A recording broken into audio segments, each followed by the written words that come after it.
E aí, pessoal do sexto ano, estamos aqui então para mais uma videoaula. Dessa vez, vamos abordar um novo assunto, lá no nosso livro, o capítulo 5, que vai então tratar sobre duas grandes civilizações da antiguidade, o Egito e Kush. Ou seja, vamos então aí estudar e conhecer a riqueza desses dois grandes reinos existentes no continente africano, o Egito e o reino de Kush. Tá certo? Então eu peço aí que vocês peguem o livro de vocês lá na página 86, capítulo 5, Egito e Kush. Como eu falei, foram dois grandes reinos, impérios existentes no continente africano.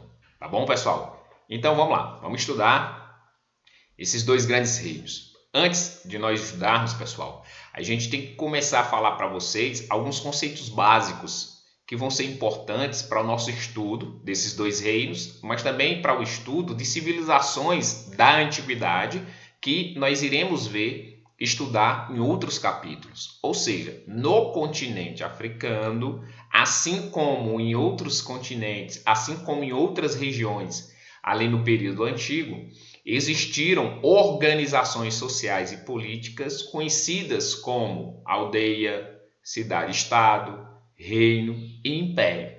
Não diferente, na África também existiram as aldeias, as cidades-estados, reinos e impérios. E aí a gente precisa então nos familiarizar a esses termos, ou seja, vamos lá então entender. Aldeia.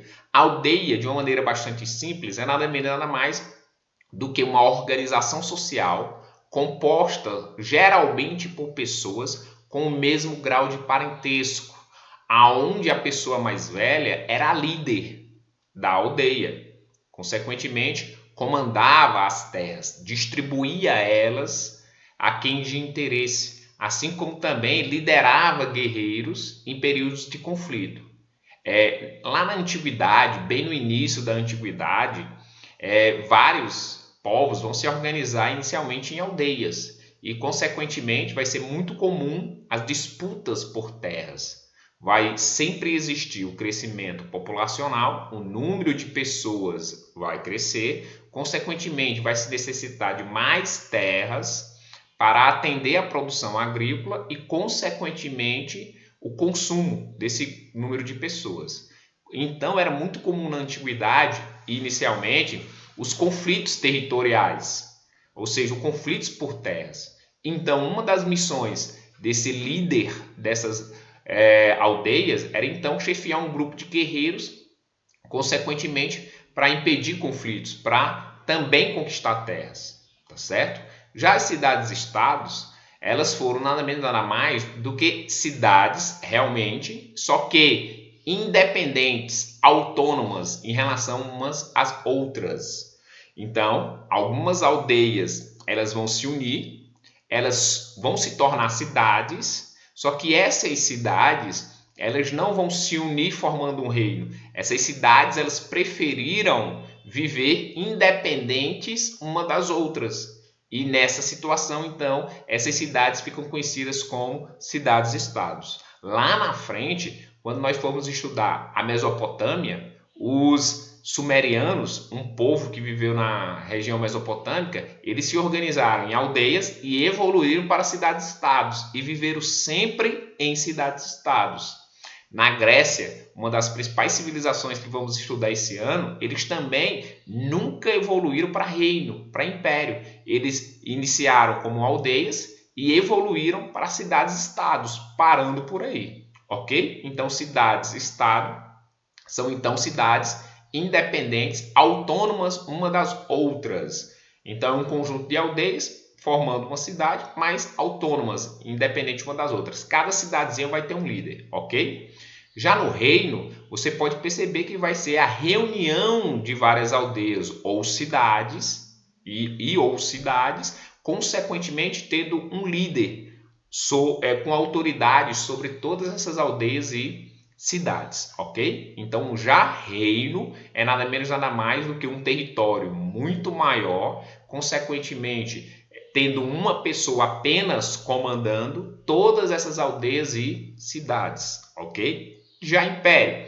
Império é quando esse reino ele conquista várias terras, conquista outros povos de diferentes etnias, de diferentes raças e, consequentemente, a união dessas terras com as novas terras conquistadas faz surgir então o império. Então, no continente africano, sim, existiram essas organizações sociais, aldeia, cidades-estado, reino e império. E na videoaula de hoje, nós vamos começar então estudando dois grandes impérios. Sim, o Egito, que até hoje existe como país, como nação, mas lá na antiguidade foi um dos maiores impérios da história, um dos mais vastíssimos, riquíssimos. E Kush, um outro grande império que ficava ao sul do Egito. Vamos lá? Então aqui, ó, vocês podem acompanhar o mapa. E nesse mapa que eu quis trazer para vocês, vai então mostrar aqui, ó, a localização do Egito, aonde se localizou o Império Egípcio. Até hoje, o Egito se localiza no mesmo lugar, ali no nordeste da África, banhado aí pelo famoso Rio Nilo. Vamos falar bastante do Rio Nilo nesse assunto. E logo ao sul do Egito, ó, Kush, ou seja, esse outro império que existiu. Então, os dois impérios que vamos estudar, Egito e Kush, eles existiram no nordeste da África. E ambos, como vocês podem perceber aí, ó, ambos banhados pelo Rio Nilo. Tá certo? Aqui eu quis trazer para vocês um outro mapa atual, aonde nesse mapa atual dá para nós percebermos que o Império Egípcio, ele então ocupou terras do atual Egito, então aquele que eu falei, ou seja, o Egito até hoje ele existe, mas hoje ele é um país, uma nação, mas antigamente sim foi um grande império, maior do que esse território aqui hoje. Já Kush, ele ocupou terras nos atuais Sudão e Sudão do Sul. Antes tudo isso aqui, ó, era um país só, Sudão. Só que devido a disputas por regiões petrolíferas, em 2011 o Sudão se dividiu em dois outros países, Sudão e Sudão do Sul.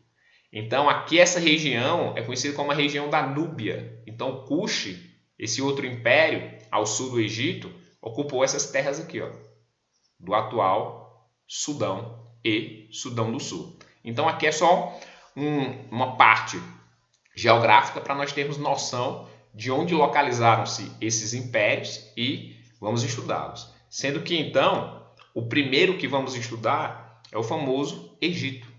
Então vamos partir do princípio, ou seja, os primeiros egípcios eles então se sedentarizaram, aonde hoje ainda continua sendo o Egito, por volta de 5.000 anos antes de Cristo. Então nós podemos perceber que vai ser bem aí no período neolítico, próximo da Idade dos Metais, próximo da Antiguidade. Então, por volta de 5.000 anos antes de Cristo, às margens do Rio Nilo, sedentarizaram-se os primeiros egípcios. E aí há a importância do Rio Nilo. Ou seja, pessoal, isso vai ser uma coisa comum para várias civilizações da antiguidade. Os primeiros nativos, os primeiros seres humanos, podemos dizer assim, da antiguidade, eles vão sobreviver a partir da prática agrícola, a partir da criação de animais. Como a gente estudou no capítulo passado, ali no Neolítico, o homem se sedentarizou a partir da prática agrícola, a partir da criação de animais. Portanto, no Egito, esses vão então se sedentarizar por volta de 5.000 anos antes de Cristo, praticando a agricultura, praticando a criação de animais e, consequentemente, para que tudo isso pudesse existir, ocorrer, foi muito importante as águas do Rio Nilo. Então, vai ser uma coisa muito comum, nós vamos perceber várias civilizações se sedentarizando e crescendo, chegando a se tornar império, graças à exploração das águas dos rios. Então, o Egito, não diferente, na antiguidade, surge e vai crescer, chegando a se tornar império, nós podemos dizer que graças à força do Rio Nilo. Percebam aí que foi o Rio Nilo que vai oferecer águas para então essa prática agrícola e essa criação de animais. Do ponto de vista agrícola, aqui eu quis trazer para vocês alguns dos principais gêneros produzidos pelos egípcios: o trigo, centeio, cevada, legumes, frutas, o linho, uma espécie de tecido, né? O algodão e o papiro. Aí eu quis trazer para vocês aqui, ó, a imagem da planta, papiro. Essa aqui, o papiro. E o papiro vai ser muito importante para a cultura egípcia, porque é daí onde eles vão produzir uma espécie de papel, onde eles vão fazer suas escrituras. É do papiro também que eles vão extrair uma massa aonde vai ser também utilizada lá no processo de mumificação. Aí nas próximas videoaulas a gente vai ver isso com mais detalhes. O papiro era tão importante para a cultura egípcia que servia de decoração, de tema para decorar as colunas de templos religiosos. Os egípcios, eles acreditavam em vários deuses, portanto eles vão ficar conhecidos como politeístas. E aí eles vão construir vários templos. E em um dos seus templos, vocês podem perceber, ó, que no capitel, ou seja, no topo da coluna, vocês veem uma representação do papiro, mostrando a importância desse gênero para os egípcios. Como eu falei, o papiro vai ser muito intensamente utilizado pelos egípcios, principalmente como papel para os seus escritos, como também no processo de mumificação, tá certo? E aí a gente passa para falar da importância do Rio Nilo para essa prática agrícola. O Rio Nilo, ele tinha períodos de enchente constantes e regulares, melhor dizendo, regulares. Ou seja, de meses a de um mês a um mês poderia dar certo, o Rio Nilo estaria cheio. E de outro mês para outro mês poderia estar certo que o Rio Nilo voltaria ao seu leito normal. E aí então nós podemos dizer que as enchentes ou o período normal das águas do Rio Nilo, eles eram regulares.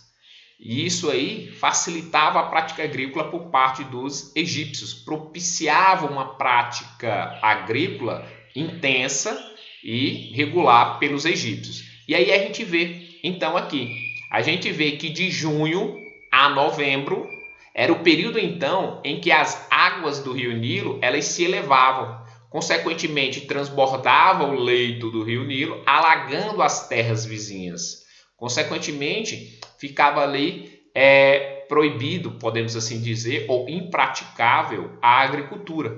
Nesses períodos de cheia, os egípcios camponeses eles iam trabalhar em obras públicas do faraó. Daqui a pouco a gente então fala. Então, de junho a novembro, as águas do Rio Nilo se elevavam, transbordavam o seu leito, alagando as terras vizinhas, ficando assim impraticável a agricultura. Mas de novembro até abril, as águas do Rio Nilo elas voltavam para o leito normal, voltavam à sua regularidade e, consequentemente, aquelas terras antes alagadas, elas agora ficavam bastante férteis, com uma espécie conhecida como humus. Humus são nada menos nada mais do que restos de animais e de vegetais. Muitos animais e vegetais eram carregados, né, pela correnteza do rio. Quando então o rio voltava para o seu leito normal, ficavam então essas terras antes alagadas, agora não mais, muito férteis. Portanto, propiciava a prática agrícola. Eles então produziam e nessas terras férteis a produção era bastante, consequentemente a colheita. Então vocês podem perceber que o Rio Nilo ele propiciou a vida, ele propiciou o crescimento populacional, como também o desenvolvimento do Egito. Já de abril a junho era o período da colheita. Então, de novembro a abril, o Rio Nilo voltava para o leito normal, deixava essas terras férteis, eles plantavam e, consequentemente, em abril eles começavam a colher e colhiam bastante. Até junho eles colhiam, por quê? Porque em junho o Rio Nilo voltaria a estar cheio. E aí eles tinham que sobreviver daquilo que eles colheram entre abril e junho, tá certo? Muito importante essa parte, ok? Eu quis aqui então trazer para vocês uma imagem aqui mostrando o Rio Nilo ó, no seu leito normal. Ó. Já aqui mostrando o Rio Nilo ó, no período de enchente, como nós vimos aí ó, de junho a a novembro. Então, de junho a novembro, ó, o Rio Nilo ele alagava as terras vizinhas de junho a novembro. Já de novembro a abril, ó, as águas voltavam para o leito normal e deixavam as terras, ó, férteis. E aí vocês podem observar essa parte verde aqui, ó, era onde eles então, ó, plantavam e aí colhiam de abril a junho. Então vejam a importância do Rio Nilo, tá certo? E aí, falado dessa parte econômica, em que eles vão se destacar muito na prática agrícola e no comércio, pois eles vão comercializar com outros egípcios pelo Rio Nilo, a gente vai partir para a parte política, ou seja, como se deu origem o reino, o império egípcio. Então é o seguinte, as aldeias que, como nós falamos, egípcias, eram núcleos populacionais lideradas por a pessoa mais velha, essas aldeias elas vão começar a disputar entre si terras. Consequentemente, devido a essas disputas, essas aldeias elas vão crescer e elas vão se tornar nomos. Ou seja, nós podemos dizer que os nomos eram nada mais do que a união de algumas aldeias. E esses nomos eles vão ser liderados pelos nomarcas. Só que esses nomos eles vão continuar crescendo e precisando de mais terras para a produção agrícola, para atender esse crescimento populacional. E aí o que vai acontecer? Esses nomos eles vão continuar disputando entre si terras. E aí, para tentar impedir essas constantes disputas por terras entre os nomos, alguns nomos então decidiram se unir e da união desses nomos surgiram então dois reinos no Egito. O reino do Baixo Egito, que ficava no norte, ó, o reino do Baixo Egito ficava no norte, e esse rei ele possuía uma coroa vermelha, e o reino do Alto Egito, esse rei aqui, ele tinha então uma coroa branca, que vocês podem ver aqui, ficava no sul do Rio Nilo. Por que o Baixo Egito fica aqui, ó? Porque o Baixo Egito fica aqui no norte e o Alto Egito fica aqui no sul. Então vamos observar, ó, por que o Baixo Egito fica aqui e por que o Alto Egito fica aqui. É devido, ó, à correnteza das águas do Rio Nilo. As águas do Rio Nilo, ou as águas dos rios, ela tem uma correnteza natural. Elas correm da parte mais alta para a parte mais baixa. Então, geograficamente falando, a parte mais alta do Rio Nilo fica aqui, ó. A parte mais alta do Rio Nilo fica aqui. Consequentemente, a parte mais baixa fica aqui e, consequentemente, desembocando lá no mar Mediterrâneo, tá certo? Então, é por isso que o Baixo Egito fica aqui, porque essas terras são mais baixas, e o Alto Egito fica aqui porque essas terras são mais altas. Então, mais uma vez falando para vocês, os nomos disputavam entre si terras, consequentemente, para impedir essas constantes disputas de terras entre os nomos vão se unir, surgindo então esses dois reinos. O reino do Baixo Egito, que fica no norte, liderado por um rei de coroa vermelha, e o reino do Alto Egito, que fica no sul, liderado por um rei que tinha a coroa branca, ok? Mas aí veio o famoso ano de 3100 a.C., ou seja, no ano de 3100 a.C., o rei Menes do Alto Egito, que ficava no sul, ele então vai invadir o reino do Baixo Egito, que fica lá no norte, e ele então vai dominar as terras do reino do Baixo Egito, no ano de 3100 a.C., unificando assim os dois reinos, dando origem ao Império Egípcio. Então, nós podemos dizer que o Império Egípcio ele teve origem em 3100 a.C., tendo como primeiro imperador, aonde eles vão chamar no Egito de Faraó, Menes, que antes era o rei do Alto Egito, tá certo? E aí, esse império ele vai ter 31 dinastias, ou seja, o que é dinastia? Dinastia é nada menos, nada mais do que um governo exercido por pessoas da mesma família. Então, 31 famílias vão mandar no Egito ao longo da história. E vai ter, durante boa parte de sua história, como capital, esse império, Tinis, essa cidade, tá certo?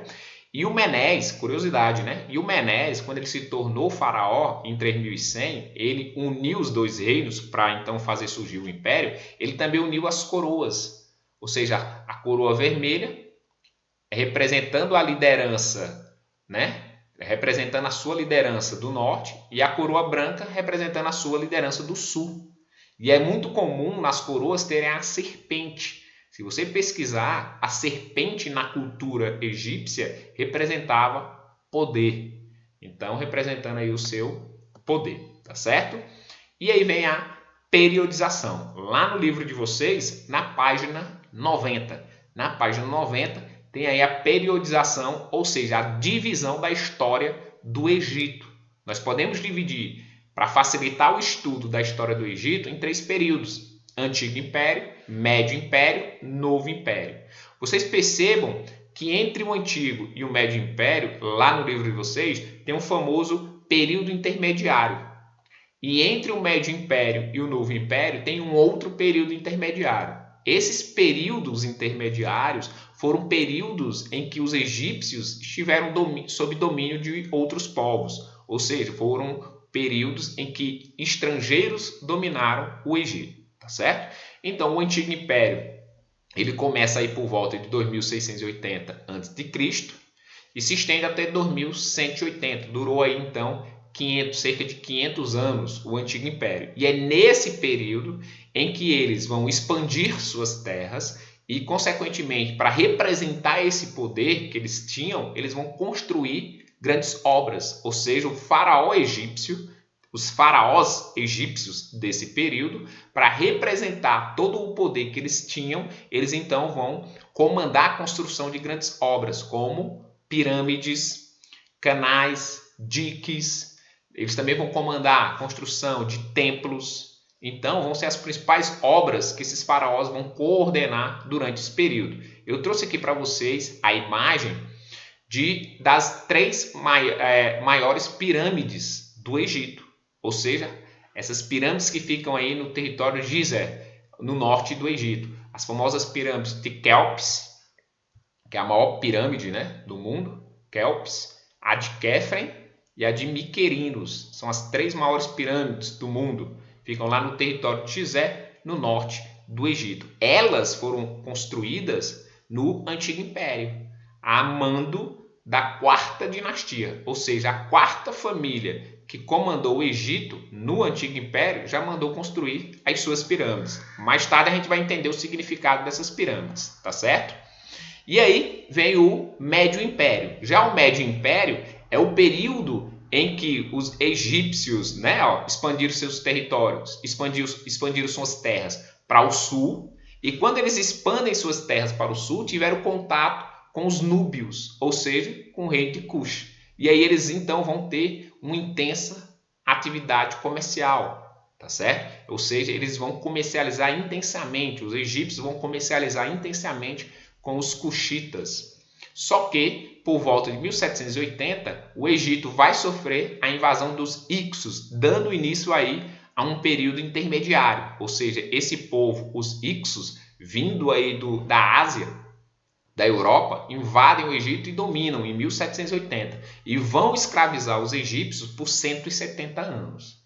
Só no Novo Império, em 1580, é que os egípcios se libertaram dos Hicsos e expandem ainda mais o seu território. Além de expulsarem os Hicsos, os egípcios eles vão então dominar aquele povo que lá no Médio Império eles comercializavam. Eles vão dominar os cuxitas, aquele reino império lá do sul. Então, no Novo Império, nós podemos dizer que foi o período auge da história do Egito. Foi o período em que o Egito mais conquistou, dominou terras. Foi nesse período. E vai se estender até o ano de 1070 a.C., quando então os egípcios vão passar a ser dominados por persas, tá certo? Povos que vão vir aí também da Ásia. Tá bom, pessoal? Então, essa videoaula nós terminamos por aqui e na próxima a gente continua o assunto do Egito. Tá certo, pessoal? Valeu, bons estudos!